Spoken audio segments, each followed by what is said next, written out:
Peace to the world. We are in the new Black Wall Street. Yes, I said new Black Wall Street inside of Star Status, which is a store that represents athletics and inner me. Welcome to Star Status store. It is the home of inner me and athletics. Inner me is all about crystals, crystal jewelry. We customize the jewelry in the store if you want us to.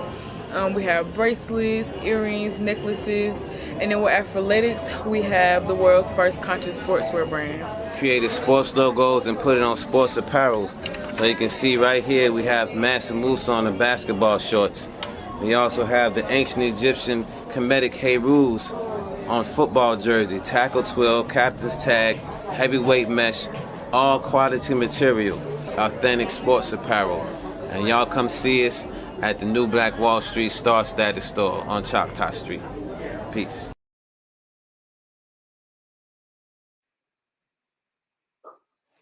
Peace, family, peace to you and yours. All right. Welcome to another episode of Third Eye Thursdays.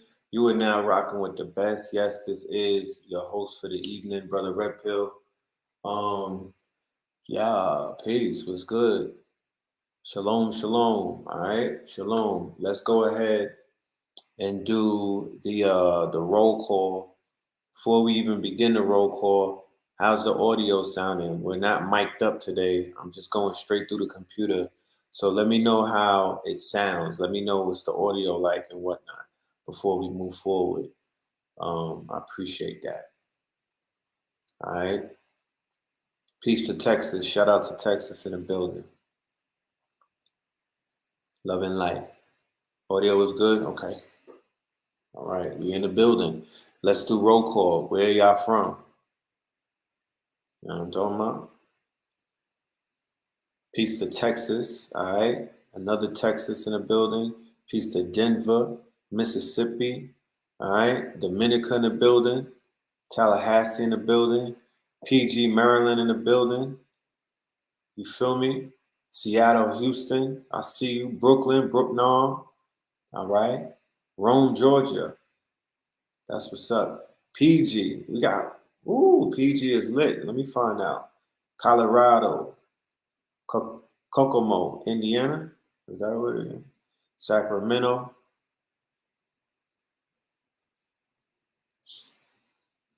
Virginia. All right, shout out to Virginia. Shout out to NC, Marietta. All right. Peace to all of my Carolina family.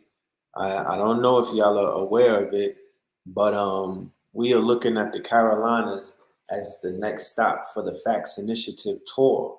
We are looking to come to the Carolinas for the next stop in the Facts Initiative tour. All right. If you reside in the Carolinas, and you do anything dealing with promotions, marketing, you have venues, if you active, right? If you know, I don't gotta speak Swahili. If you active, hit me on an email. If you have any type of, if you are interested in playing a part when it comes to us getting out there and you know, getting a flyer and letting people know, that's one thing. This is the preliminaries to it. We're looking for people from the Carolinas, North and South, who want to either volunteer or work with us on the ground, boots on the ground, because I don't live in the Carolinas. So when it comes to the promotions, I want to go to a melanated venue that's owned by some of us. We got to reach out to y'all. This is when I don't ask the people for much. This is when I'm asking the people to play a part. If you want to improve the conditions of your city, if you want to uplift the fallen humanity that you are seeing, you know, when you walk outside of your door, if you want to be a part of this movement, because this movement, I promise you, like, this shit is not going to be about us carrying all of the weight and nobody doing nothing but sitting on the sidelines and taking up all of the credit. Like, we're not finna be doing that. You know what I mean? I promise you. So I'm putting it out there. I'm looking for volunteers. I'm looking for venues. and I'm looking for people. I'm talking about the whole Carolinas, North and South. I don't give a fuck where it is because we finna cover the whole Carolinas. You feel me? North and South. So that's the email right here, right? The Mark125th at Gmail. Reach out. Reach out. I really hope that's not asking too much. If I get 1 or 2 emails, then I'm gonna just say fuck it, and I'm gonna just keep it moving, and we're gonna go to another state. You feel me? Because at the end of the day, it's gonna take more than just us to make things happen. Shout out to my good brother Sir Bay. And when we did the Richmond last week, and when we did PG County, it was people that lived in those cities that played a big part. You feel me? And making that shit very successful. And we made it happen. You feel me? We made it happen in a very short amount of time. So at the end of the day, let's make some things happen. I'm looking for the players, the ones that want to be on the field playing the game, because to be honest with you, this is not for everybody. You know what I'm saying? This definitely is not for everybody. This calling is not for everybody. Some people just really mean to be on the sidelines and watch it. This shit is Netflix for some people.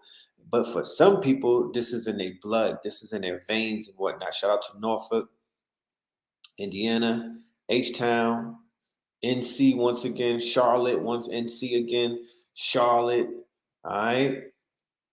Bridgeport, Connecticut. You know what I'm saying?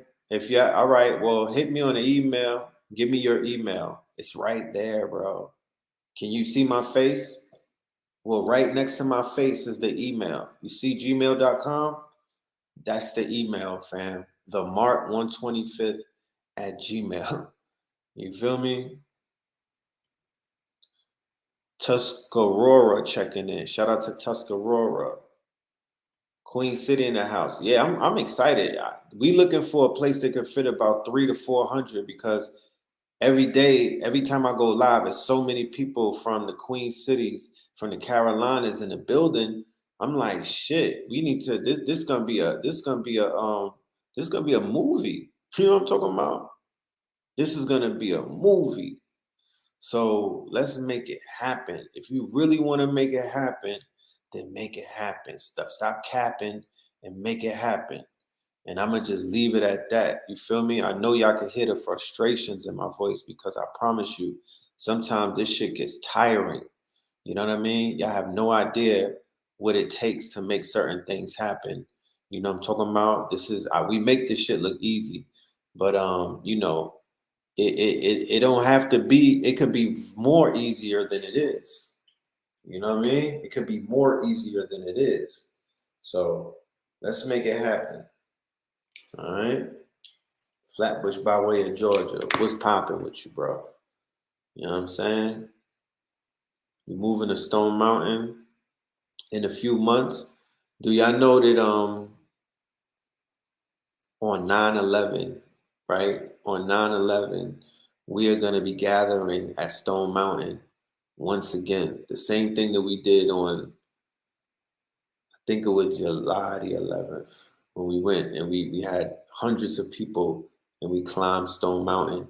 We're going to be doing that again on 9/11. It's going to be KTL. It's going to be Father Rich, Black Magic 363. It's going to be King Simon. It's going to be a lot of us. It's going to be a whole bunch. Ra Aku is coming. It was July the 3rd. There you go. So, but then we went up there on 7/11 and we did the nighttime ritual, I believe. We did it on 7/11 at night and whatnot. I remember that. So, yes, thank you. Thank you, sis. We're coming back on 9/11. So if you live in the Carolinas, if you live in Florida, because people was coming from Florida, the Carolinas, other cities in Georgia like Macon, Augusta, and other places, pull up. Pull up. This shit is gonna be once again, it's gonna be a movie, and it's for the people. Because we've been going up on that mountain by ourselves and whatnot, and doing what needs to be done. outside of doing it with the people. We've been doing it, individually and whatnot, 3 deep, 4 deep, 5 deep, you know what I mean? But now, because people have been asking us so many, when y'all gonna do that again? I can't wait to do that again. That was, I'm still charged up off of that. All right, well, on 9/11, right, which is a day 21 years ago that these people casted a very strong spell on the hearts and the minds of a global community, right? So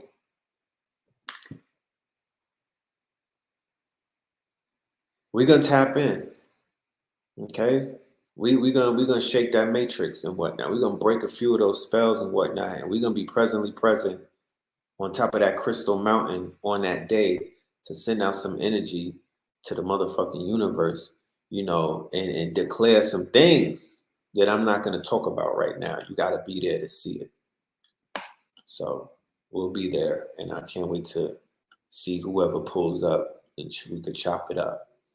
You need some lectures in Brooklyn. Well, look no further, my friends. You know what I'm saying? Look no further.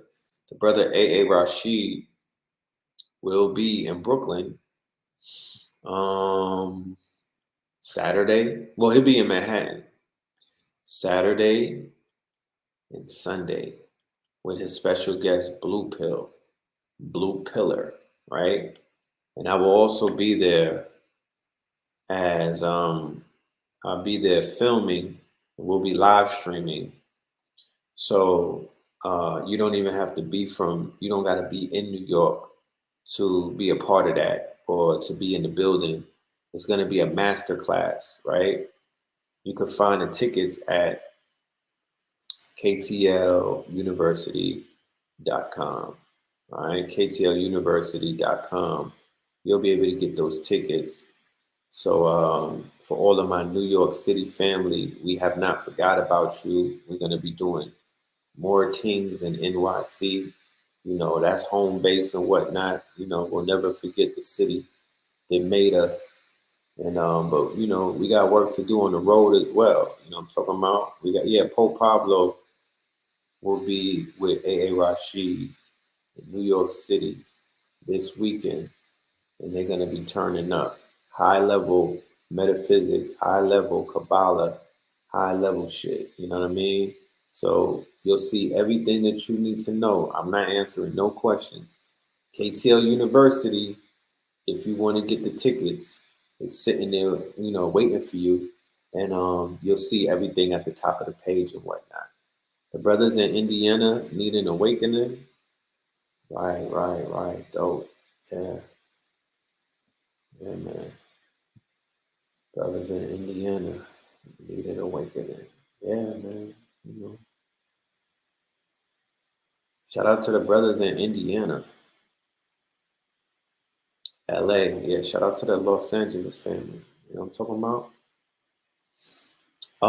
Later today at 11, I don't know who still fucks with Clubhouse, but later tonight at the hours Eastern time of 11:30, right?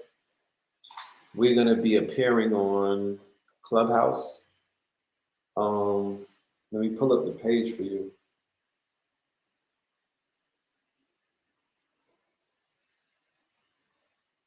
Give me 1 minute, y'all.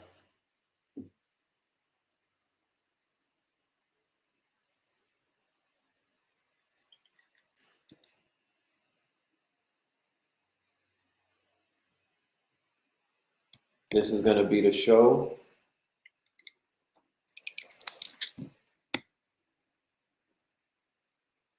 The Rabbit Hole at 11 p.m. Eastern, right? We was on there months ago with the good brother Hocus 45, and we're gonna be right back tonight doing a recap about the Facts Initiative, because shout out to Sir Bay, brother got a book. Check him out.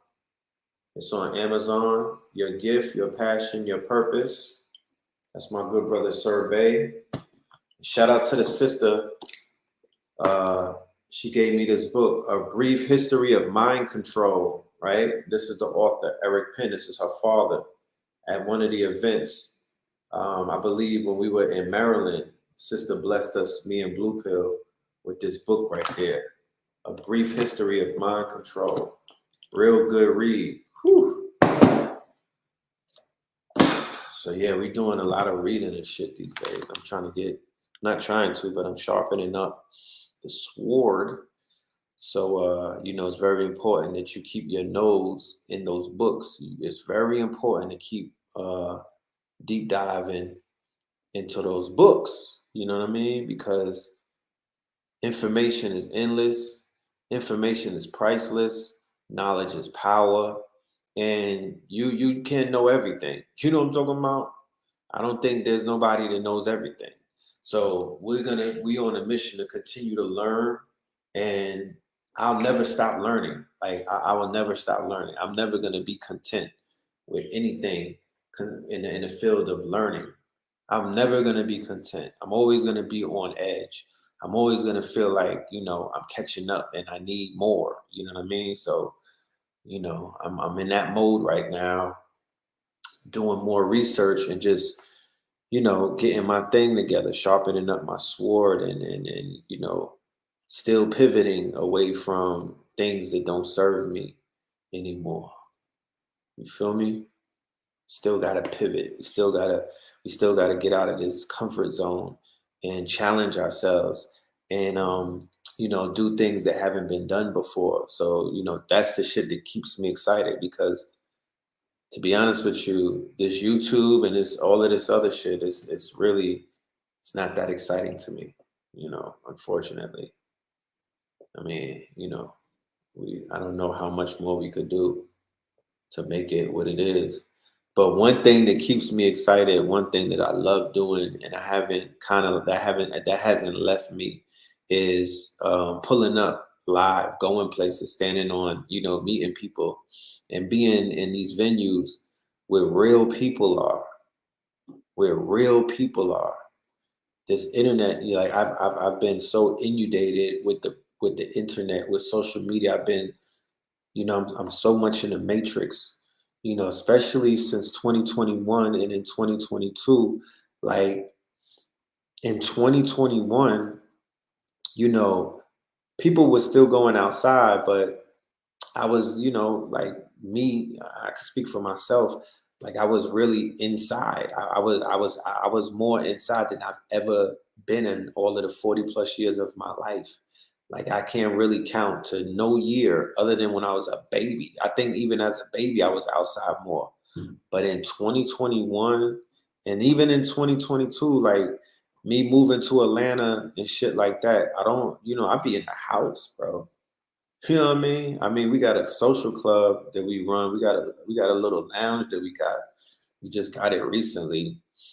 But I don't even like going out to that shit, to be honest with you. Like I'll be in the house, you know what I mean? But I'll be tapped in, because of my profession and whatnot. I gotta be on the internet a lot. You know what I mean? Like I really have to be in fucking cyberspace, silver surfing, and that shit could wear down on you.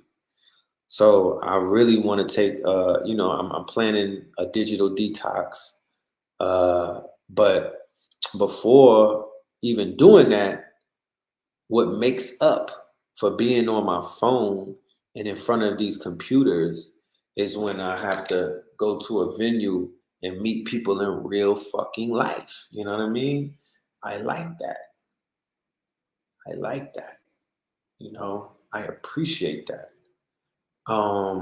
Because, and I'm not saying this to be capping and whatnot, but there's some great people in our network. You feel me? There's some beautiful people in our network. There's some stories that, there's some families that exist out there that, I benefit from when I meet you. You know what I mean? Like when I physically meet these people, I benefit. I walk away a better person. I walk away, with my soul and my spirit. My heart gets lighter and whatnot because imagine meeting a mother who introduces you to her son. And her son is like, yo, my mother put me on to you, right? And you helped save my life. Like, I'm not that far away from the streets.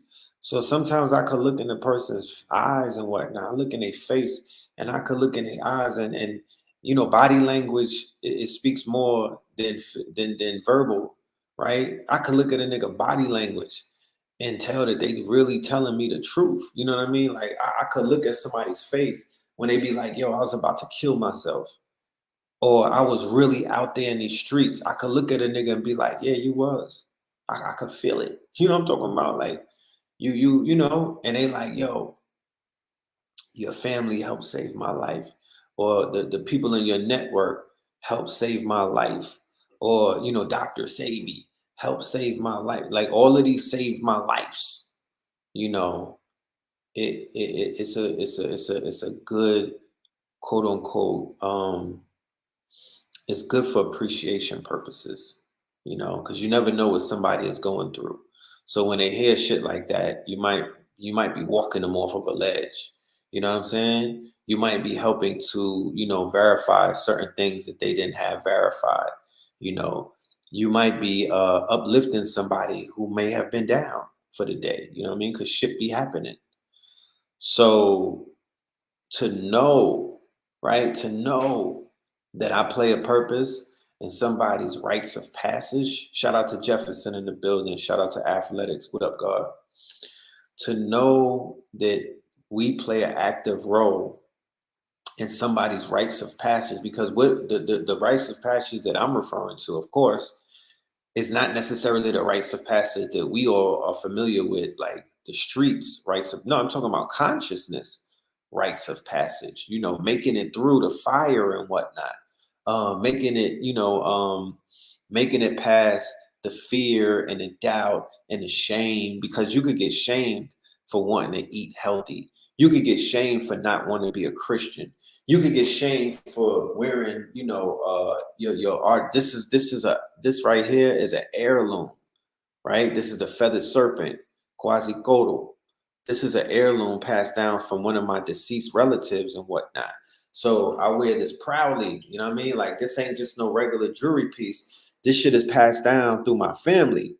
This is even with my uncle, my great uncle, when he was wearing jewelry like this, I didn't even go through my rites of passage. I used to look at him like you know what I mean? Like, why are you wearing all that jewelry? Men don't wear jewelry. I used to look at him like something was strange.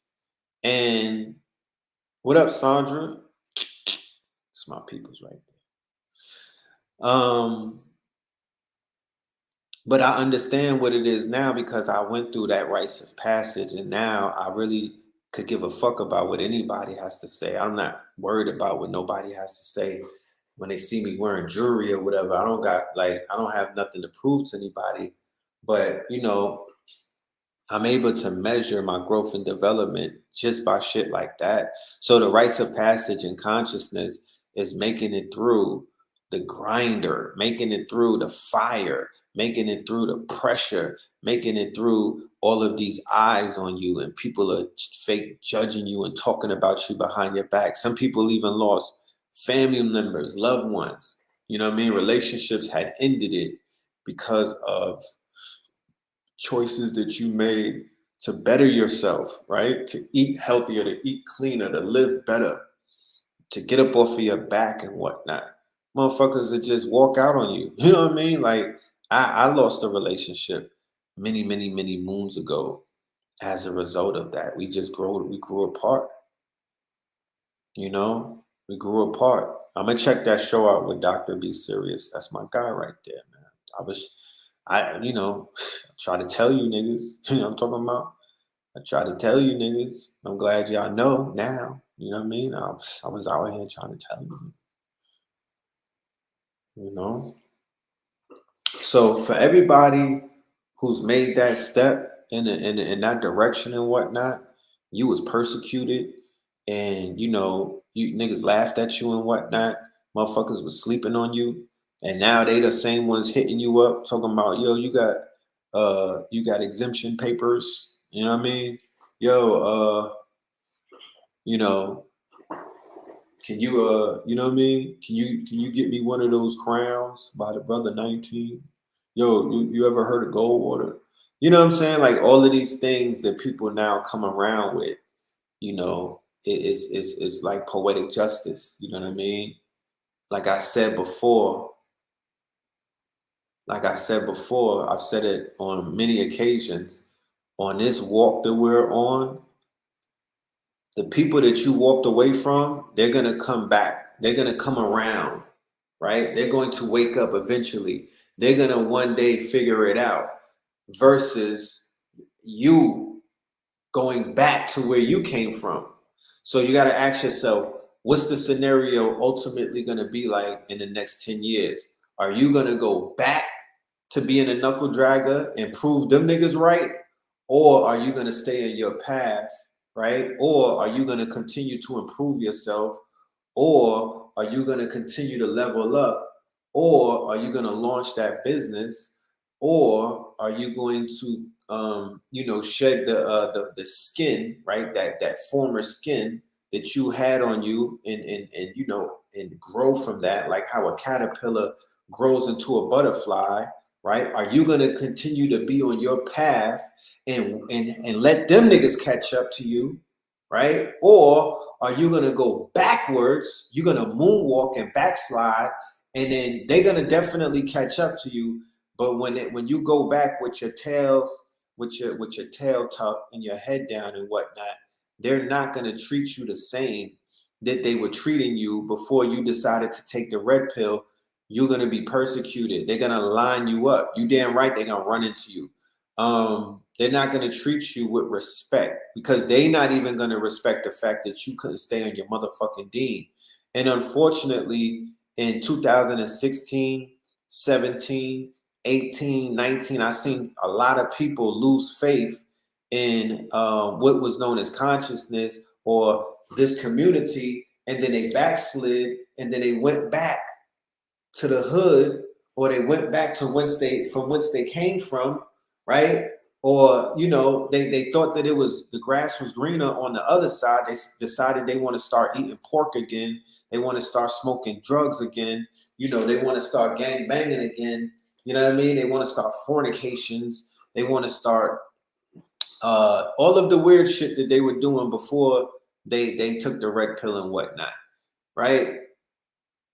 I haven't seen that work out for damn near nobody that made that decision. And I'm really not, all up in people's business. However, it's just something, it's an appearance, right? I don't got to be in your business. I could physically look at you. There's something called an aura, right? It's a light that we have around us. There's an auric field that we all have. So, like, look at your Facebook 10-year challenge, or they had the 10-year challenge and whatnot.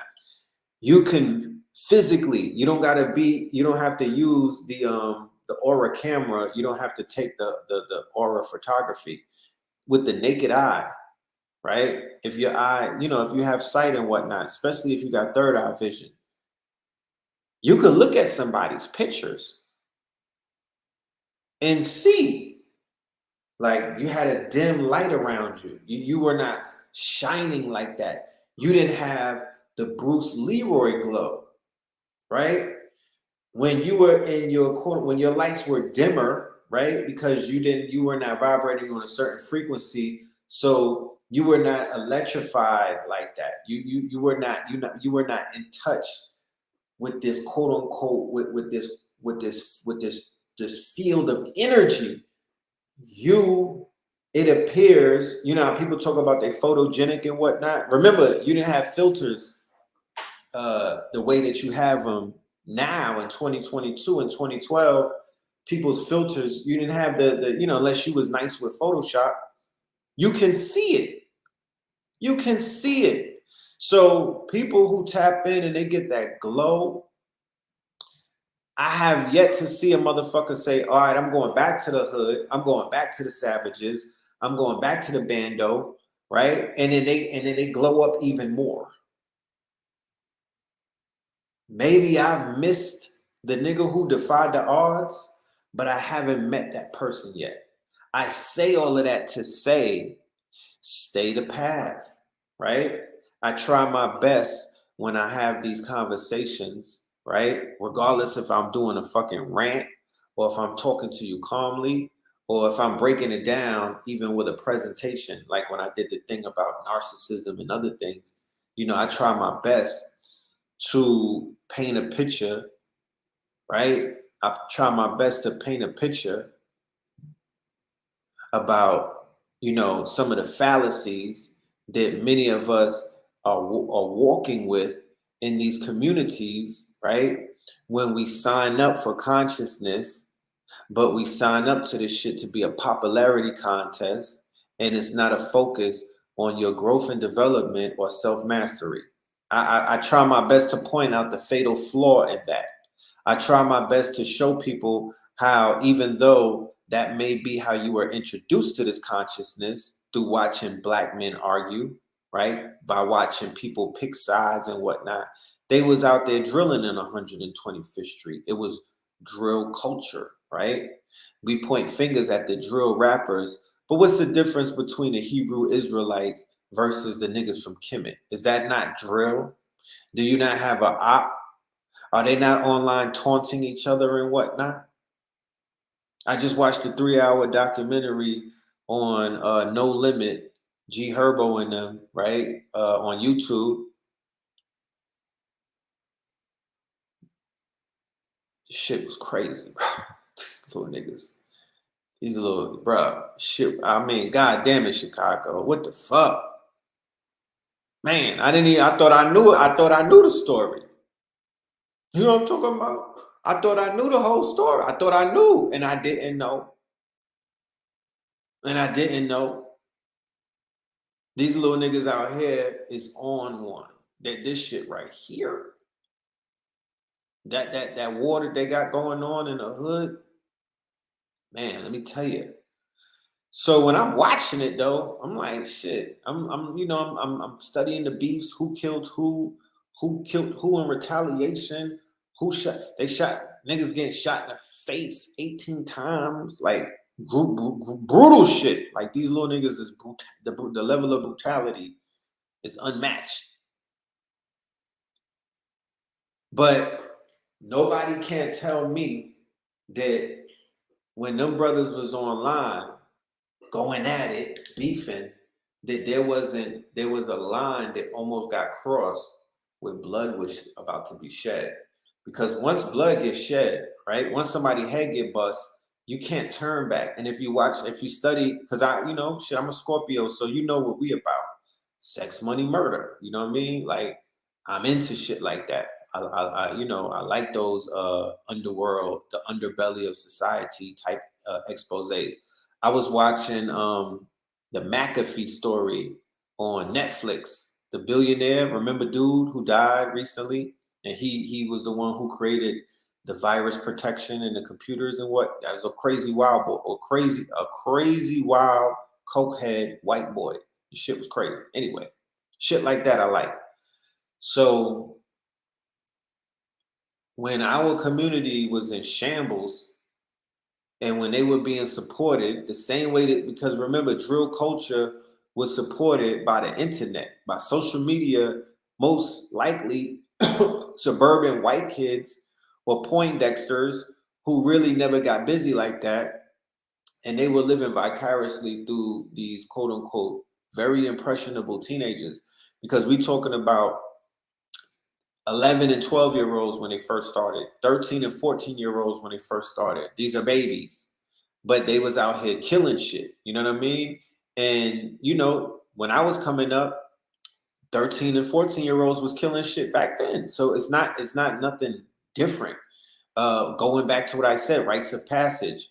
Once the hormones kick in, if we don't have an outlet to express how we're going to transform from pubescent into adulthood, we're going to, you know what I mean? We'll be led astray easily.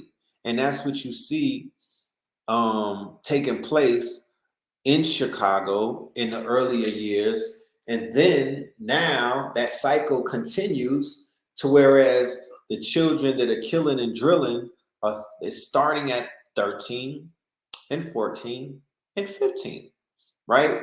Because like I explained before, all it took was a few years of marketing and promotion by the record labels. And what has drill music does, drill music have now turned into a mind state. It's a mind state. It's a state of mind, right? So I was doing some research the other day, and homicides all around are up, right? Homicides are up. But when you do the research on what kind of homicides, it's going to blow you away. So, of course, gun violence is one of the leading causes of death and homicide for melanated men and women between the ages of 18 to 65, I believe, right? But then when I zeroed it down, I zeroed down the research, and I wanted to study Atlanta, right?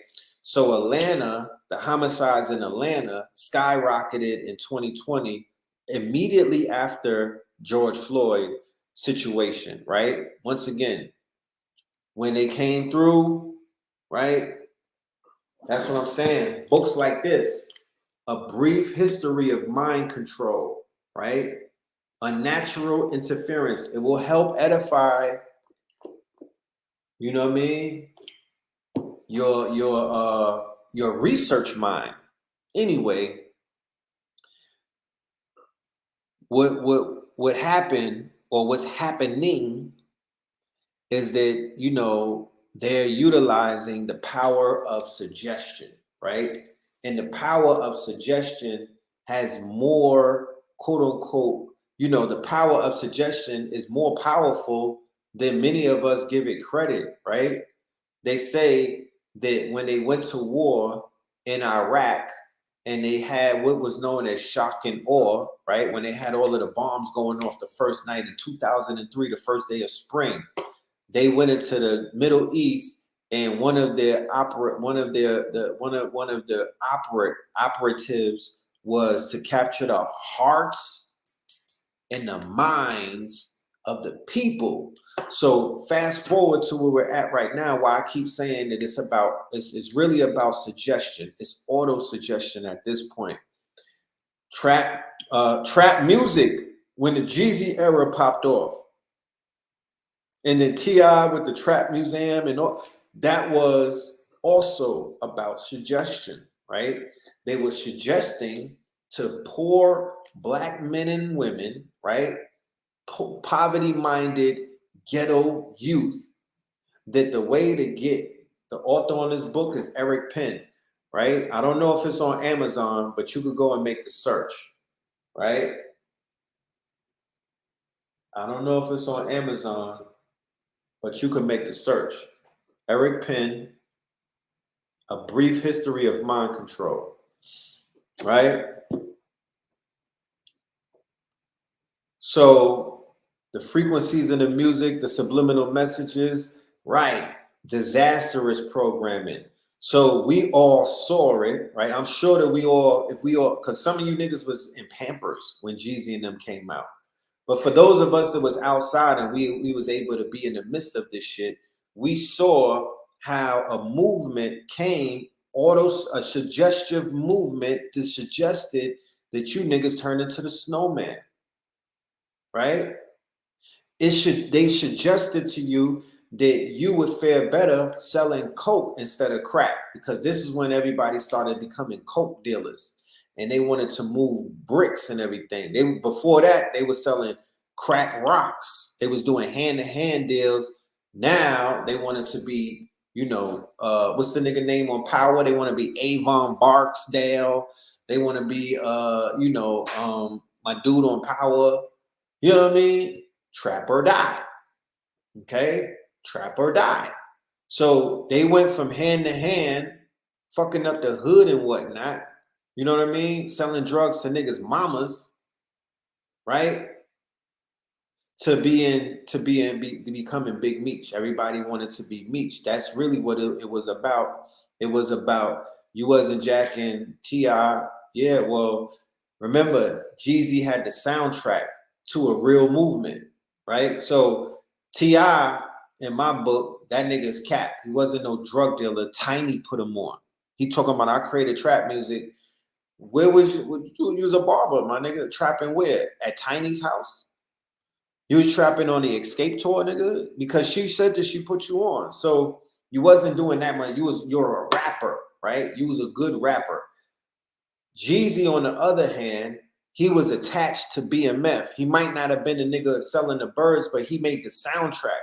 I was there. I witnessed it. I was in the midst of it. Them niggas had a whole soundtrack to the movement, and one of the top artists to provide that music was Jeezy. Okay? That's a super fact. And nobody was listening to Blue Da Vinci and shit like that. You know what I'm talking about? Nobody was listening to Blue Da Vinci. It was Jeezy, or, you know. So the suggestion, right, that you were listening, when you was listening to all of that bird talk, you was like, shit, I might be able to get away with this thing. Fast forward, right? Fast forward, the federal facilities are filled up to the max, right? With that generation, they're coming home now, right? They're coming home and doing interviews with Vlad, Adam 22. That generation is coming home right now from that era when they was taken out. They, you know, shit. When some niggas got a whole bunch of people got put in boxes, and the other side got put in graves, right? They got put in graves. You know what I'm talking about? We was having a conversation about how Atlanta changed after Katrina, when the New Orleans niggas came and turned up the murder rate in Atlanta, and it's never went down since then. It's only climbed since Katrina. You remember that? You remember that? Because during the BMF era, it wasn't about murder, kill, kill, kill, and all of that. Kill, kill, kill. Please enlighten me. If trap music wasn't about selling drugs, what was his definition, sir? I'm interested in that. But after Katrina niggas came, after the New Orleans niggas came, yeah, they came to Houston, they came to Texas and turned the body count up, and they came into Atlanta and started turning the body count up. That's a fact. And then Lil Wayne, he goes to Miami, right? He was fucking with Trina. That was his little boo in the beginning. When he remember, they got displaced, and him and Baby went to Miami. I was out there in Miami. I remember it clearly. And then he took off, because he was already honing his skills in New Orleans with the Jay-Z flow. And then they got into Miami, and then he started talking that, you know, he started going crazy with it. But then he really started talking that money talk. And then he got Drake and Trina in like 2009 and 10, and the rest is history. But that 2005 to 10 run, when he was going bonkers, my nigga,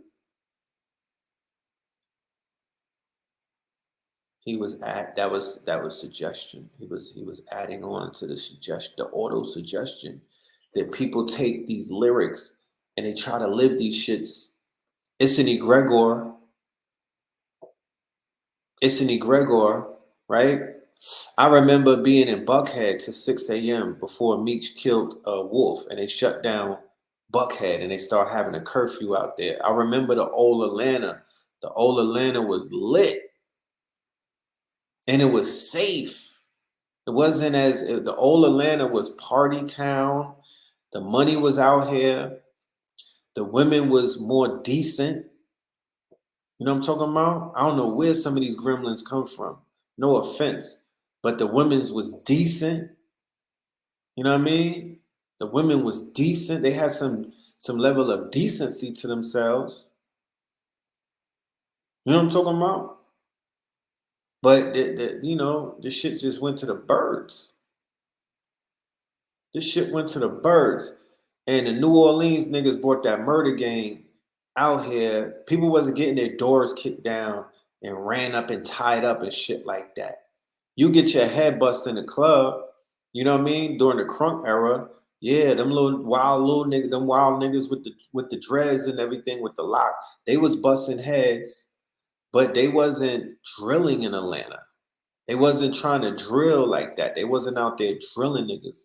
That shit changed very quickly. Very quickly. So what has drill done as a suggestion, right? Drill culture has taken over the world through the hearts and the minds of young melanated men and women, right? To the point to it's old niggas is influenced by drill culture. It's not an age thing anymore. They let the babies turn them out, right? So now in drill culture, there is no conflict resolution. If you hate me, I hate you, right? If you hate me, I hate you. If you hate my mans and them, if you got beef with my peoples, you got beef with me too. You got beef with me too, and we're not gonna end it until we get you where you need to go, and that's the fuck up out of here. That's the mind state right now. That's been the mind state. You know what I'm saying? I mean, I don't, that's really kind of been the mind state, but now it's quote unquote, I would say that it is the domineering mind state in our culture. It wasn't the domineering, right? Remember what I'm saying about thought forms, right? Egregores, thought forms. There's some lesser gods, then there's the overarching thought form. That wasn't the overarching, like whole culture always existed, right? They've been berating black women in hip hop for decades now. It's up until recently where that mind state or that thought form became an overarching thought form that has now hovered above the quote unquote female gender of all ages, of all colors, of all backgrounds. So now the thoughts, right? The suggestions, the auto suggestions and the suggestions of how I'm going to pay bills, how I'm finna come up, how sacred is my body or my temple and whatnot. Can I put a price tag on it? You know what I'm talking about? Will I get a few dollars for this shit right here? You know what I mean? Now, that mind state is more prevalent than it was 5 years ago, 10 years ago, although we know that it existed, right? But now, fast forward, after all of these years of chipping and chipping and chipping away, something finally broke, and now they in the building. They remember in the Matrix where they were chipping at the ceiling, the Sentinels were chipping away, chipping, and then they broke through, and then they breached the walls, and they invaded Zion. So our minds, right? Our minds, which is some of the most precious real estate on the planet, our minds, somebody climbed over the walls, and they've begun to invade the kingdom on the most precious thing that we have, and that's our children's minds. You understand? Nuck if you buck was the same frequency. It was the frequency. These were dirty niggas fighting in a club. Nuck if you buck, right? Shorties was fighting, scrapping, but they wasn't getting to the bag like that. And it wasn't about tying niggas up and shooting them in their face with choppers and whatnot. Right? The crimes were so grimy that ATL thugs were calling the cops on the New Orleans thugs to try to get them out their hood. Facts. These niggas went state against the New Orleans. Niggas start working with the police. So I'm saying all of that. I went on this long, tandem to kind of paint that picture, to just, help us to see with clearer eyes that they have mastered taking our people, right? We are underneath mind control, right? We are underneath mind control via our entertainment apparatus. It's not just the music. It's not just the music. They got us in the commercials. They coming at us through the fucking music, the elevator music. They coming at us through the movies. They coming at us through the cartoons. They coming at us through the sitcoms. They coming at us many different ways. And it's subtle, right? But it all has to do with the agenda. And the agenda is to program our people to self-destruct, right? To see themselves as less valuable, to reward backwards behavior, right?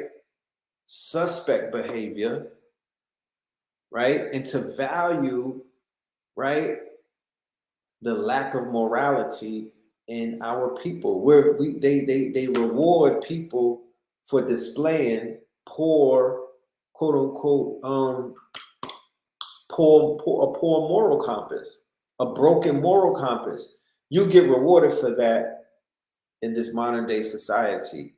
You'll get rewarded for, ignorance is not only bliss, but ignorance is a multi-billion-dollar industry that certain people have capitalized off of. Okay? But they say that they out here on demon time, and they say this and they say that, but they not that much of a demon because they don't. The people who should be the ops are not the ops. So somebody is lying. The people who clearly in anybody's books, I mean, Ray Charles can see this shit. The people that should be under pressure, the people that should be getting ran down on, the people who they should be spinning the block on, the people who should be getting, done dirty, don't nothing happen to them. So these niggas ain't that fucking deep. They not that demon. You know what I mean? Because there's still something in them that snaps that says, nah, nigga, put your gun down and put your hands up or run. You know what I mean? It's something in them that won't allow them to take it there. So, what is gonna help break the spell? We have to counter the programming. We got to counter it. You understand? We got to counter it. What do you mean counter it? We have to create propaganda. We have to flood the airwaves. We have to create something so visually appealing that it's almost like an opiate, like dope, like heroin in a nigga veins, to where it's so sticky, right? What's sticky? I'm talking about retention, right? The fact that there's some websites that once you get on it, you can't get off of it. It's sticky. It's like a fly on a fly trap. Once you get on this site, you can't get off of it. Like sometimes I get on YouTube and it's so sticky, I can't get off of it. I'm watching video after video. Sometimes if something salacious is taking place, we love the salaciousness. It becomes sticky. You know what I mean? Like tea and whatnot, gossiping and rumors, sticky. You niggas is on the shade room from 9 a.m. to noon, reading every single article about what somebody else's life is fucked up so it can make you feel better. Sticky, right? So we have to create something that's that sticky. We have to focus on what is retention. How do you retain eyeballs? How do you keep our people stuck on whatever the fuck it is that you're doing? How do we make ourselves so visually appealing that if you put us in a lineup with all of the distractions, a motherfucker has no they'll just keep looking at you. They won't even look at the distractions. They got blinders on. That's how much we got to go in. That's how deep we got to take this shit in order to get the minds back of these babies, yo. We're going to have to counter this shit. How we going to counter this shit? I don't know. It's going to be all hands on deck. The people are not ready to counter it because the people are not really supportive of the individuals, even if there's a handful of us that are out there doing the thing, because the people's mind state is still on competition, dick measuring, egos, who you like, personality worship. Y'all not focusing on the work. You don't reward people out there who put in the work. That's not what the people are here for. The people are here for some other shit. They're not here for the solutions, because if the people was here for the solutions, we would have some solutions, because it's too many people for there to be no solutions. And the only thing that was really needed was the people and the numbers. And then solutions can happen overnight, but something is broken. Something is not functioning. Something is not put together the right way, because the equation is here, but we can't get the motherfucking we can't pull the where's the, you know what I mean? We see the equation, people plus purpose equals movement.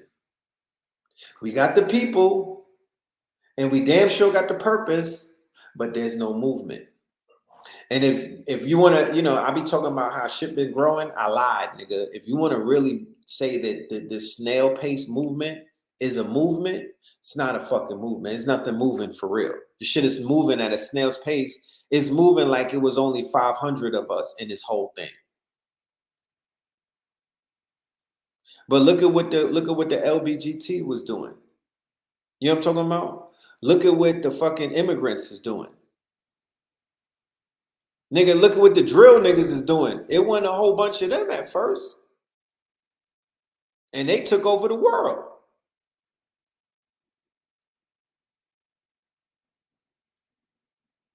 It's about 1,000 niggas in total coming out of Chirac back in the days.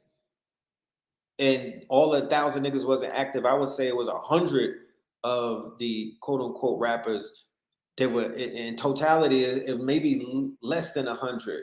They took over the minds of babies all around the world, my nigga. Are you serious? They did that. But they shed a lot of blood. It was a lot. Remember, if you shedding blood, you know that's that's like ceremony. That's a ritual. You know what I'm talking about? They shed them, they smoking their ops. They're really, they have millions of followers. So millions of people's minds are focusing on the war in Chirac. Millions of people, right? Millions of people. Imagine how much ritualistic power that is, right? You talking about, bro, I can't wrap my mind around certain things. How some brothers live 3 blocks away from people who they have on site murder beef with for 10 years. And then they don't even see these niggas for 10 years. And they live right down the block. What the fuck is going on? I really can't fathom that. It's hard for me. Even in LA with the gang banging and whatnot, we'll be driving through and I'm like, wait a minute. We just was in Inglewood. Now we over here. 5 minutes later, we on Crenshaw. 10 minutes later, we in another hood. Then we by the jungle. I'm like, you niggas live literally a Uber ride away from each other. Like if I had if my nigga, a $15 Uber ride takes me through about 12 to 13 gang banging hoods in LA in a matter of fucking 20 minutes. It is baffling to me. I'm like, y'all got beef and y'all living on top of each other like this. It's the same thing in New York. But the Chicago shit blew me away. I looked at the map. I'm like, hold on. Y'all are really in close proximity to each other. They killing their cousins. You damn right. They killing their cousins, bro. This is family. This is a family affair. And people be like, yo, how do we fall? How did the white man come in and take us over? Because they was in Africa drilling for hundreds of years, right? It was always tribal warfare. LA is not gangbanging, it's tribal warfare. Chicago is tribal warfare. The Bronx and Brooklyn is tribal warfare. It's the tribes going at each other. They misnomered it gang banging and whatnot. No, nigga, it's the same tribal warfare that the Indians was going through, and the Europeans saw the weakness in that. So what did he do? He put one confederacy against the other. And he sat back. The French had a group of Indians fighting for them. The Spaniards had a whole confederacy fighting for them. The British had a whole confederacy fighting for them. The Europeans in these quote unquote situations rarely went to physical war. It was the Confederates, it was the Indians that fought for them. So it's like how they have you niggas in Pop Warner, how the white man is the coach on the football team, and he has a whole group of niggas on the field going to war with another group of niggas over a ball and whatnot. Well, take that same example or that allegory and apply it to warfare, right? So the general on his horse giving out orders, he basically arms these groups of Indians, and then they go and fight another group of Indians while the general and some of his people, they're allegedly strategists and whatnot. They don't engage in warfare, right? They're They're coaching niggas on how to kill each other. So after a successful, run for about 100 to 200 years of manipulating our people into fighting each other, because when the European arrived, allegedly, they said that it was already beef. They was like, these niggas was already at each other. You know what I'm talking about? So we just helped to put gasoline on that fire. That's what they did. And that's the same thing that they're doing right now. Everywhere where they go, before they even get there, who goes before them? Like when these hoods get gentrified, who comes into the hood before the investors? The artisans, right? The Europeans come in as the artisans. It's sometimes dope fiends. They got the white boys with the tats on the elbow, the tats on their necks and whatnot. They're usually artists, either musicians or they're artists with quote unquote canvases, painters and murals and shit like that. But inside of their group is the CIA or Central Intelligence, where they'll come in and they'll basically do information gathering, and they'll figure out who's who, what gangs are active out here, who's the drug dealers, right? Because like I said, they come in with the drug users, pill poppers, coke sniffers. They come in with the people who are on drugs, right? That's why in the hood, certain hoods love the gentrification, because the coke dealer and the person who sold pills and sold coke, they blew up when the white boys and them came in and their women and whatnot. They took off. They didn't have to sell weed anymore. They start selling pills, my nigga. They start selling powder. They start selling fentanyl. These niggas is functional fentanyl users. These white boys that come into the hood. Okay? So the white boys know who the drug dealers are. The gentrifiers, they know who the drug dealers are off the rip. They know who got that work off the rip, off the Rippington. They could tell if they go back and debrief their people. They're like, yeah, this is the gang. These are the drug dealers. These are the beefs. So what happens once they get that information? Then they send their people in and they start playing off of that. They dropping off guns in the hood. They lock up they'll go and lock the leader up. They'll lock up the quote unquote figurehead that was holding shit together and pull them off the scene, right? So now when you don't have the general on the war field and you just got a bunch of soldiers and whatnot, what do you think is going to happen when they remove the general, right? Like when they took Larry Hoover, Jeff Fort, and a few other people out of Chicago, what do you think was going to happen when they did that, right? Everybody's going to start trying to be the big chief, right? Chief Keef, right? You went from Chief Malik to Chief Keef, right? Chief Keef was like 14, 15, 16. He's a chief already? Okay. That's what's up.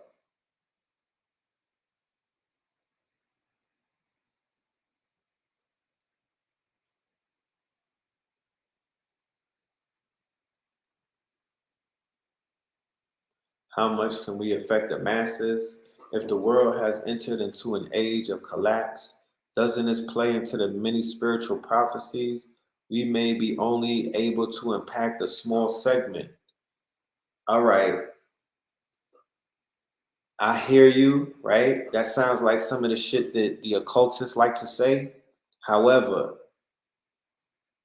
if I'm the red pill, right? My job, title, and what I'm here to do and my purpose is to deliver these red pills, right? My purpose is to wake the people up. And they say when a student is ready, the teacher shall appear. My purpose is to appear. So at the end of the day, right, what I've been doing over the past more than 10 years and what I saw Sabi do, right, and before that, what I saw Dr. Ben and them do is they focused on the people that were awake. They focused on the people that were seeking answers. And Sabi was unique. And Mama Pill and Sabi and them, they're unique because they're not necessarily waiting for a nigga to take the red pill and act like, oh, I want to learn something. No, they're saving lives. I saw people coming to my mother, right? I saw people pulling up to Mama Pill in the 80s. I saw people pulling up to Dr. Sabi because they were dying. You understand? Dying. They were in hospice. They was out of here. They were on their last leg, right? I seen daughters, right?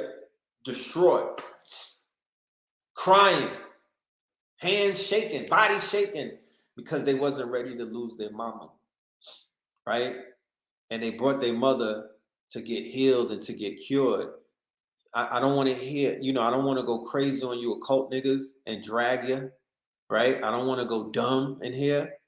But we not cut from the same cloth, and we don't serve the same purpose. And we weren't, you niggas is waiting to die, right? You want to die, and we can help you with that. You feel me? We could teach you how to do it the right way. But that's not what we here to do. We here to uplift fallen humanity. So I'm never gonna give up on my people, right? I don't give a fuck it's called the 85ers for a reason. It's 85% of us that are dumb, deaf, and blind. There's 85% of us that are quote unquote not even fucking, they're holograms damn near. There's 85% of us that are not gonna make it. So we're not talking about the 85ers. I'm just talking about the 15%. You know what I'm saying? I'm talking about the ones, who need this shit. And then I'm asking, what happened to the niggas that did wake up? What part are you playing? What role are you playing and whatnot to uplift the people that need upliftment? Or did you just take the wake up and you keeping it to yourself because you're selfish, right? Or are you here to help or to assist and to share, because they say each one teach one? Or are you niggas just trying to be deep and pompous and turn your nose up and act like you niggas is somebody because you know about Baphomet? You know what I mean? Or because Saturn is Satan, you niggas is acting like you're special or you're better than somebody. I would love to know that. What's the fucking purpose? You doing all of that for what? You doing all of that for what? You feel comfortable walking through this fucking septic tank? You feel comfortable walking through the Valley of Bones? To be honest with you, it makes me feel better as a person, as a spiritual entity, as a human being, and as a quote unquote black man or a melanated man, because that's just my ego talking. I'm none of that. I'm none of that. But in this reality that we're in, how people identify each other, unfortunately, is by skin color, nationality, and race, and all of that stupid shit, because we're in this fucking 2D, this prison, right? And until you link up with me on Mars or on another dimension, Why don't we focus on what's going on right here, right? Because that's a level of escapism. When I hear people talk like that, it's like you don't want to put in no work, even though the best work that you could put in is on self, right? But even your self-work, if you put in the right self-work, somebody is going to appear to get the fucking lesson from you. And what are you going to tell them? Somebody's going to appear. Either your family member is going to realize that you're changing for the better, your co-worker, a nigga in the street, a motherfucking stranger will pop up. Somebody is going to appear and be like, yo, can you help me with this? Can you point me in this direction? Do you have the answer to this? So it's up on you, because you could be like, nah, nigga, I didn't sign up to help you niggas. Fuck out of here. I'm really just on me. I'm on my time. It's about me. It's me, right? Because that's what I'm about. Me. Not about nothing else. It's me and my fucking teachers and my leaders and nothing else, right? No. It's not, that don't hold. I don't think that's, that don't resonate with me too tough. Going back to what I said earlier, I enjoy being amongst my people, especially the enlightened ones. I enjoy being around the knuckle draggers. Right? I enjoy being around dead niggas. You know what I'm talking about? It don't bother me. It don't bother me. I'm really case studying. I'm doing the field work. I'm doing the research.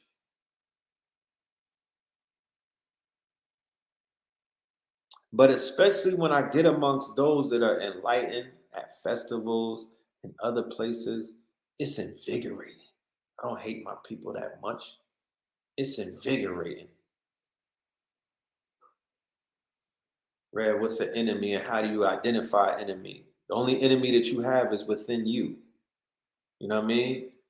If you God, how the fuck can you have an enemy? Because if you put anybody on your level, if you identify somebody as an enemy, then you're saying that that person is your equals, right? And they're on your level. So you need to be careful about who the fuck you say is your enemy, because you're giving them power. So the only enemy that I have is this nigga that's looking back at me in the mirror, because I promise you, he's more responsible for destroying shit and sabotaging shit than any motherfucker outside of me. And if somebody popped up and it wasn't me, I'm like, that's still me. That's a reflection of a part of me, right, that I haven't dealt with. And is manifested in this 2D reality, this two-dimensional holographic reality, as a Peckerwood or somebody who I'm like, that's my op and whatnot, right? But I promise you, the most challenging op that you're ever gonna come face to face with is your fucking face. You know what I'm talking about? It's gonna be you, your lower self-sabotaging you, right?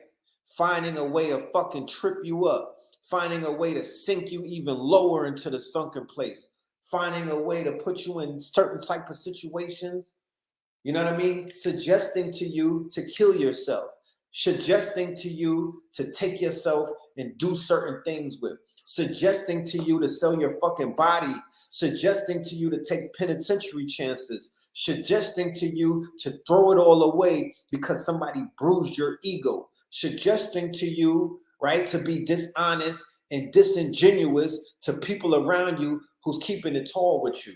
That's you doing it to yourself. That's nobody outside of you doing that. And the closest, remember, the European can't get close to you like motherfuckers that look like you or family members or you. Can't nobody just pull up on you like that unless you sweet like that. You just let people pull up on you, right? But 9 times out of 10, the people that get put in a pine box and they get Peter rolled and whatnot is usually by somebody that they trusted who could be real close up on them. And then they line them up. And they line them up. I've seen it happen a lot of times. You let the person get close to you because you trust them. You have a level of trust in them because they seem familiar and they look like you. But like I said before, if you are at war with yourself, right, then God damn it, at that point, that's the closest motherfucker that look just like. It is you. It is you. So somebody pulling up on you to do you dirty that look like you, it's not a far throw. It's not a far stone's throw. That's what happens. You know what I mean? We take these stories about police brutality and certain other things with the other side and whatnot, and we pour gasoline and we blow that shit up. Like this is something that they doing to us all day when we getting slid on by niggas that look like us all day. Like I said, I just saw a 3-hour documentary about a war that was taking place in Chicago. I thought the little dirt, the GDs versus the BDs was the big story. No limit. G Herbo, Little Bibby, and all of them, the No Limit gang versus KS. What's these niggas KS in them? They shot this nigga 64 times outside the police precinct. They killed this nigga outside of fucking Cook County Jail, bro. And they shot him 64 times. Come on. What are we talking about? What are we talking about? They shot Laquan McDonald. The police shot him in Chicago 60-something times. And then these niggas turned around and they shot they op 60-something times. In front of the fucking jail, Cook County Jail, bro.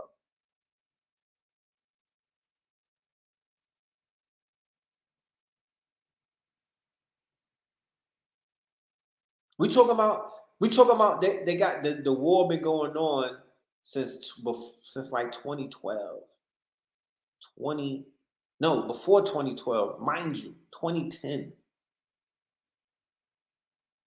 It was taking place before Little Bibby and them was even born. How about that?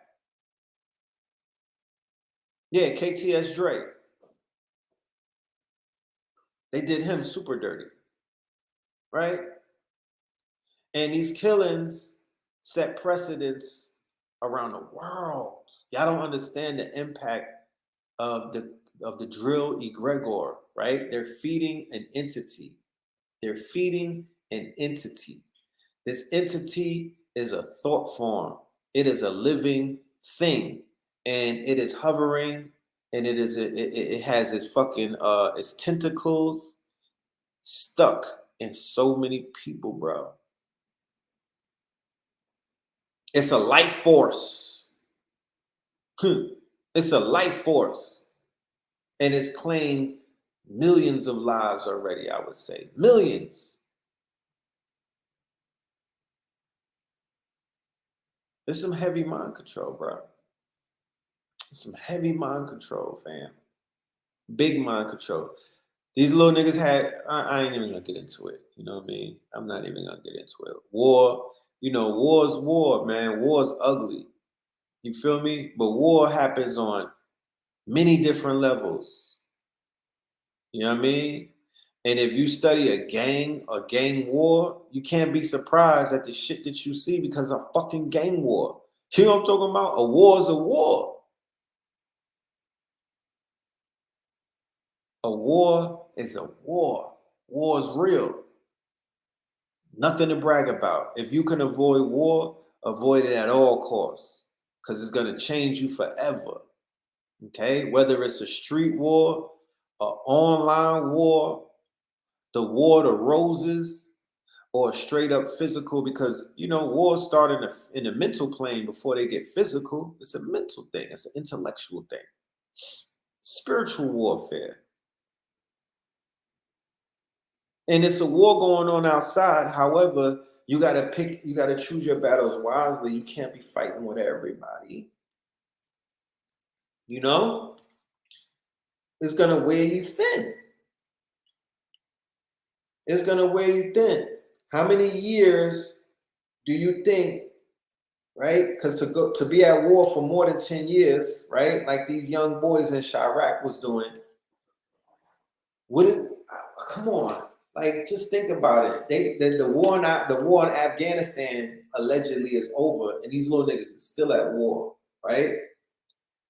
How long do you think somebody could continuously go to war, right?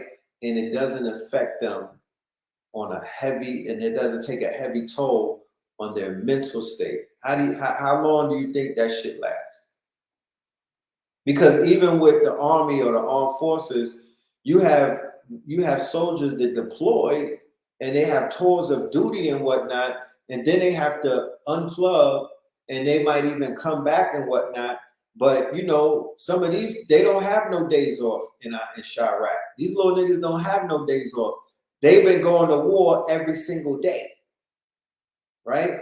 They've been at war since they were babies and whatnot. Their rites of passage, it didn't even end yet, right? You would think that the rites of passage might be a few months. Thank you for the cash app.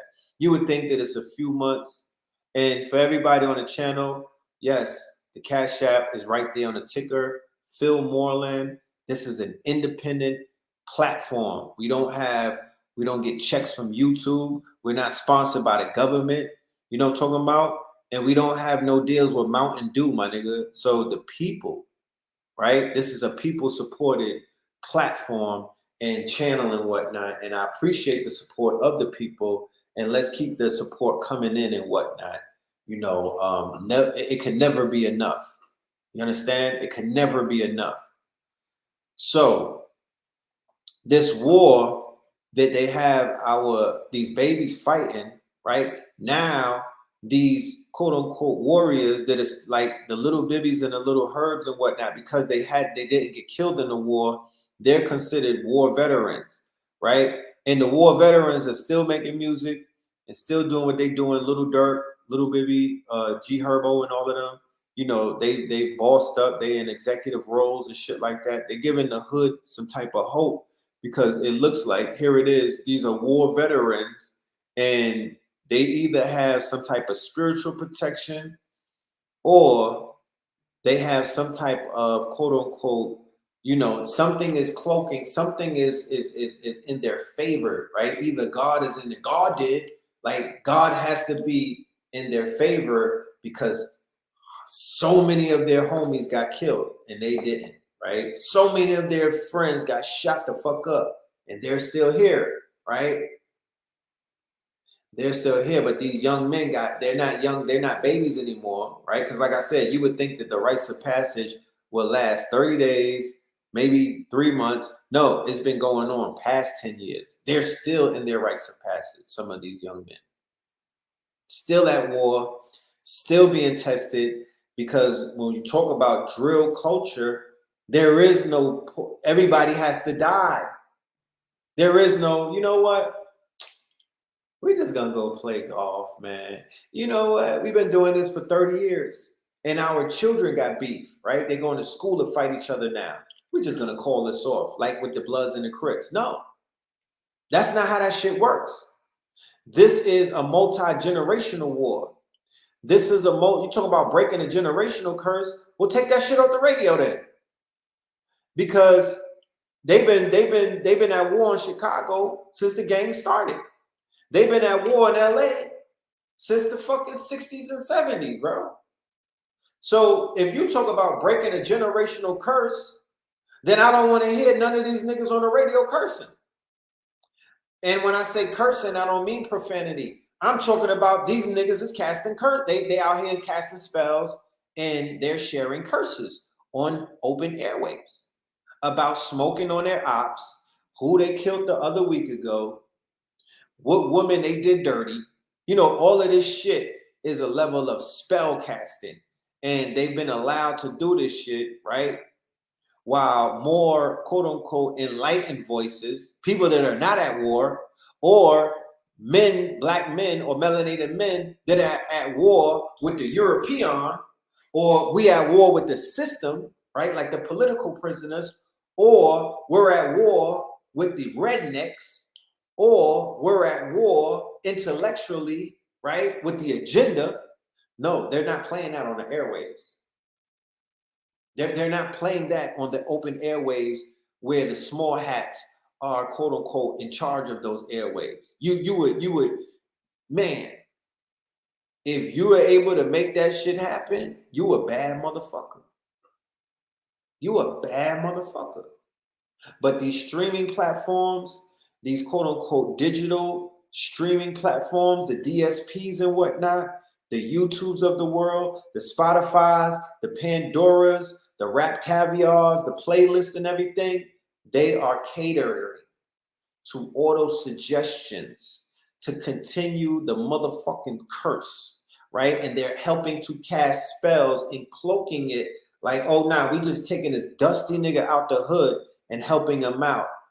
5 minutes later, the same dusty nigga that they took out the hood saying that they wanted to help him out, this same dusty nigga is still dusty. And he's like, yo, the record company, right, lied to me and I signed a contract where they basically, you know, took all of my fucking, my lunch money, right? Right. So if they could drop the Android AI rapper for saying nigga, right? Why the fuck do they still promote drill music on the radio? Why the record labels are not dropping any of the rappers who belong to the gangs where all of the gang members are getting killed and whatnot? I really want to know. If they could drop an AI rapper for saying an N-word, well, why they don't drop a nigga the minute he say he's smoking on an op? Or why? Because black men saying an N-word, that's not enough. We not even jocking that. We ain't even jacking that no more. Whatever. Nigga. You know what I'm talking about? Whatever. It's so many other things that go past the nigga conversation, right? Because these niggas out here, they'll call you king and still clap you. Peace, king. Beloved. You know what I'm talking about? Because people are like, if somebody says, peace, king, it'll be harder for them to do something wrong to you. Oh, that was then. This is now. They'll king you to death, nigga. They'll hotep you to death and still clap it. And still clap you up. You know what I'm talking about? To keep it 100, hip-hop had gang affiliations since I've been listening to it. And you're saying all of that to say what? What are you saying? The shit was, you know what I'm talking about? Like, what are you saying? There was gangs in New York before there was rap. There was gangs in New York. If you watch the Warriors come out to play, they had gangs in New York. There was gangs in Chicago before there was rap. So what are we talking about? I don't understand. We're talking about the fact that gangs exist, right? The same fact, but it gets put on, like, y'all understand how this works now because we have YouTube and shit like that, right? So, okay, now you understand a little easier how the broadcast systems work. There's never been a time where the average man or woman could broadcast to thousands of people in real time, right? By utilizing these platforms like YouTube and Instagram, where I could go live or I could have 1 million people look at my content and I'm not signed to any contract. Nobody's controlling my speech. Nobody's telling me what to say. I don't have an executive producer. I don't have a manager. I don't got none of that. It's just me. There's never been a time like that, right? This is a very unique time that we're living in. So imagine if I had 50,000 people watching me right now, right? So the message that I had, if I was sharing a message to 500 people, right? How bigger would that message be, right? How much of an impact would that message have if every time I went live, I was speaking to 50,000? Have you ever been inside of an arena? You ever play sports? You ever been inside of a motherfucking arena and you come out and it's 50,000 in the stands? I was just watching the thing on Netflix about Notre Dame and their capacity is 80,000, right? 80,000, right? And I'm looking at that shit I'm talking about. You ever been in the middle of that? It's a feeling that I cannot describe. The same way if you've been on stage and whatnot, like at Lollapalooza or Rolling Loud and you're in front of 30 to 40,000, right? It's different. So I say all of that to say, when we have the radio station that is quote unquote syndicated, meaning that they play in this one radio station is in 30, 40 different markets, right? And they play the same 10 songs. And each one of those songs, I could point out where the spell is being casted. Where's the suggestion, right? They're not outright telling you to do what they do, but they're suggesting it. And that's all you need. To get you started, you need some stimuli, right? There was a report that just came out in the New York Post, and I read this report. I'm going to pull it up.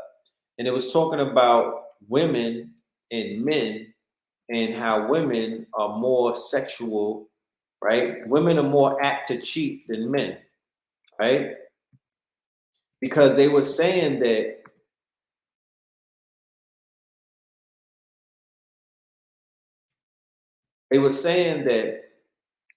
hold on, I'm pulling up the article. But I don't think I'm capping, right? See, I don't think I'm camping.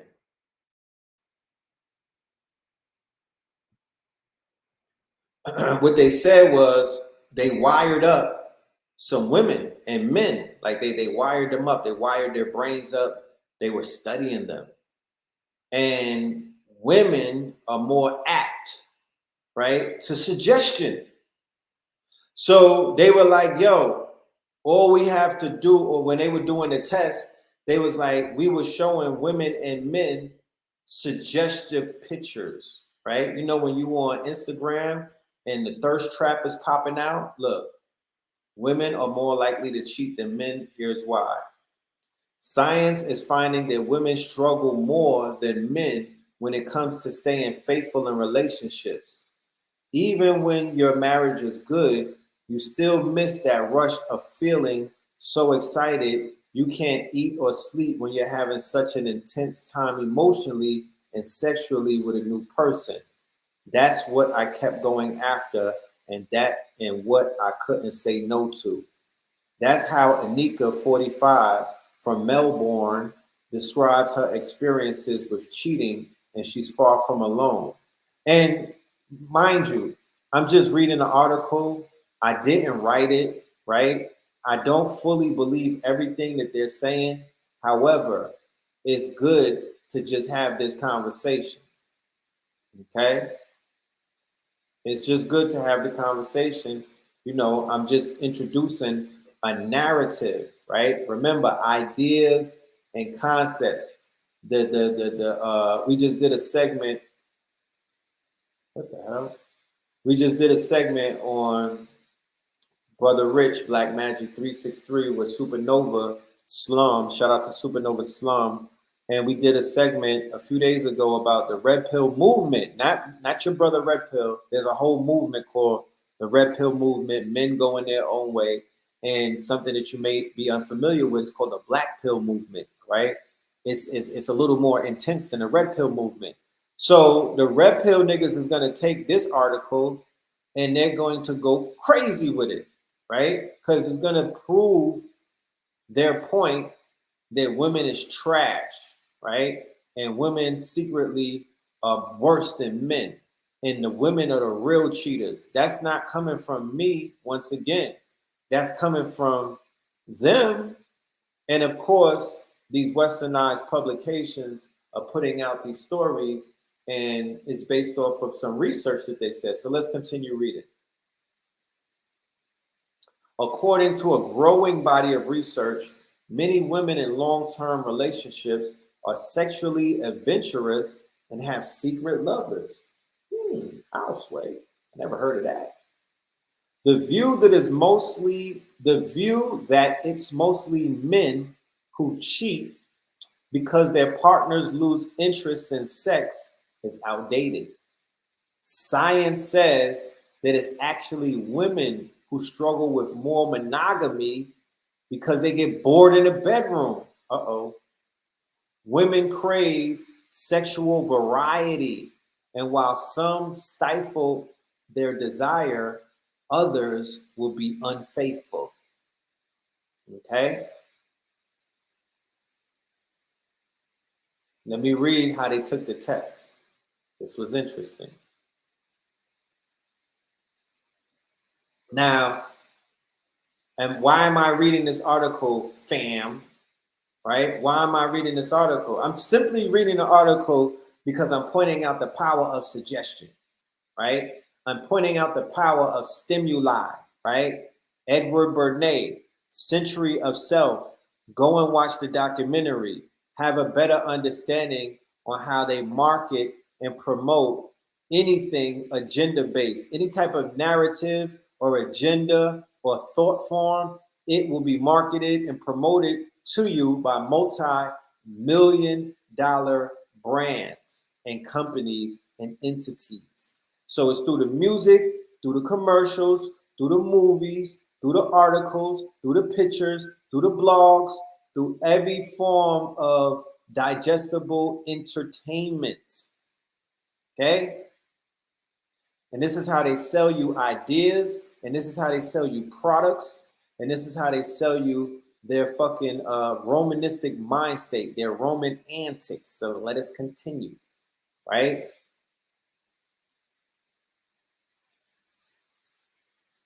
The new research is correcting false notions that women have lesser libidos, that women are more naturally monogamous, and that it's easier for women to partner for life, explains Martin.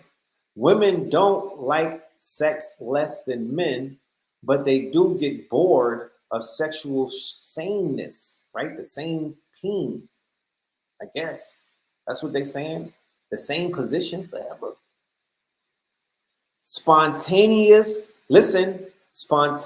desire is when you suddenly think, right? Spontaneous, this is suggestions. Spontaneous desire. What is spontaneous desire? Nigga, thirst trap. You online, you scrolling, you see some tits or a nice ass. Spontaneous desire, right? You go on places like World Star and you get sexualized. IG, Snapchat, YouTube. Spontaneous desire is when you suddenly think it would be nice to have sex. Remember Adidas? All day I dream about sex. Adidas. It comes over you like a hunger or thirst, like a wave. It's an ocean of emotions. Responsive or triggered desire occurs when something suggests the idea of sex to you. You're watching or reading something, or a partner initiates a sexual encounter and you get turned on.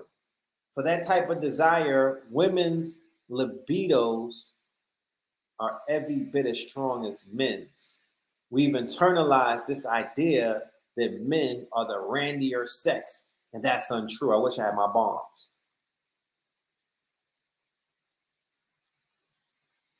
All right, this is the research that they said. The research explores several of our most dearly held notions about female infidelity, that women cheat only when they are unhappy in their marriages, that unlike men, they seek emotional connection for not sexual gratification, and that women just stumble into affairs. The women studied went onto the site, created a profile, vetted candidates, met them in person, and auditioned them. This was a very intentional process. They wanted to find partners for sex. They reported being in sexless or orgasmless marriages, and they simply wanted what they couldn't get at home. But most were otherwise happily partnered or married. But these affairs were a way for them to remain in their primary relationships. So there goes the myth that women who cheat are unhappily married.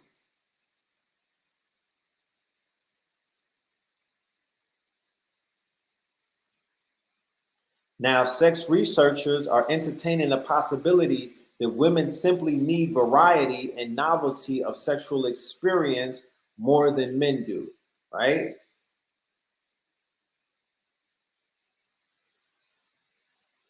This is also what they show. Further exploding the myth that women are made for monogamy is the work of psychologist Meredith Chivers at Queen's University, Canada.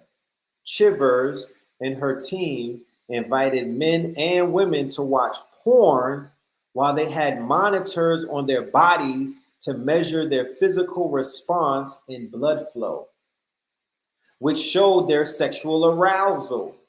Straight men were mostly turned on by images of heterosexual sex and women having sex with women, but the heterosexual women had a more varied arousal menu.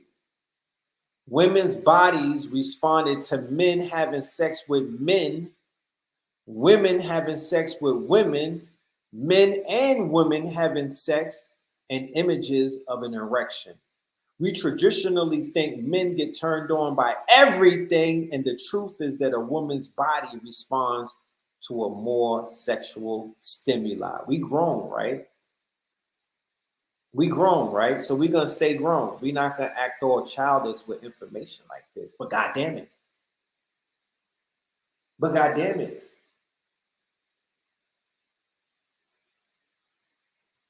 Why didn't y'all never told us that? You know what I'm talking about? Y'all been holding on to some motherfucking secrets. You know what I'm talking about? We didn't get that. We didn't get that one. Hold on. Face roller. I gotta break out the face roller. This is a face roller moment, my niggas. You know what I'm talking about? Whoo, my lymphatic system is flaring right now. God damn it. Y'all like to see niggas piping each other? How about that? How about that? That's crazy.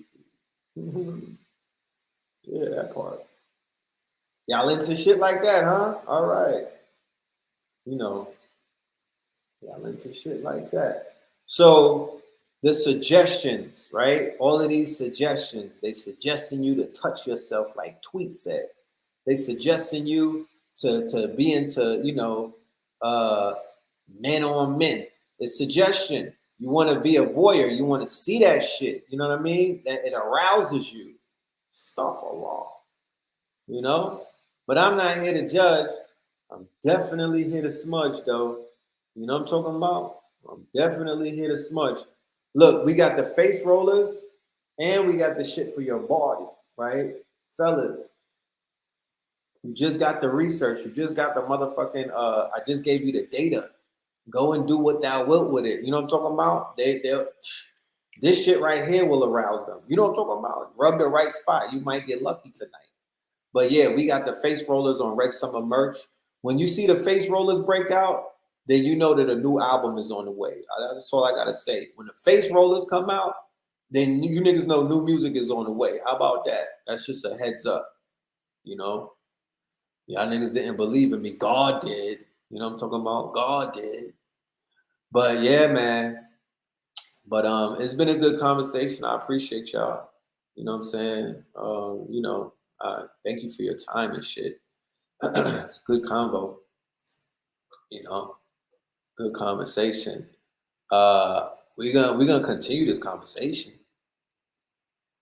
We're gonna continue this conversation about some of this research, and we're gonna continue this conversation about, you know, how can we get to certain type of solutions and whatnot, because I don't want to do none of this research to clown no women. I'm not that type of weird ass nigga. I don't have those kind of bones in my body to whereas I'm trying to shame the opposite sex. I'm not a part of the gender war. You feel me? I'm not a part of the gender war. You know what I'm saying? I respectfully decline to be in that war and whatnot.